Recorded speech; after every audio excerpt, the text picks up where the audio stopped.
প্রথমেই দেখাই দেখো পাকা আম, একদম দারুণ পাকা আম। তারপরেই দেখাই দেখো কত রকমের বাজার এনেছে। দেখো টাটকা টাটকা কত বড় মাছের মাথা এনেছে। এই দেখো লোকাল টাটকা জ্যান্ত মাছের মাথা। আর মোহলাগুলো ফ্রিতে।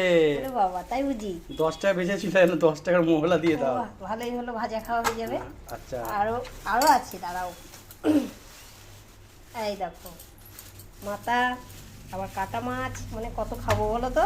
আমার দাদাভাই আজ বাজারে গেলে পরেই একদম বাজারটাকে তুলে নিয়ে চলে আসে।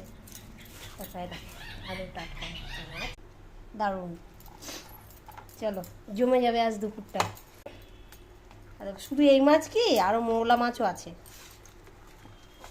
আর দেখো মৌলাও এনেছে, মৌলাটা ভাজা হয়ে যাবে গরম গরম। কত রকমের বাজার নিয়ে চলে এলো সকালবেলায়। টাটা বন্ধুরা।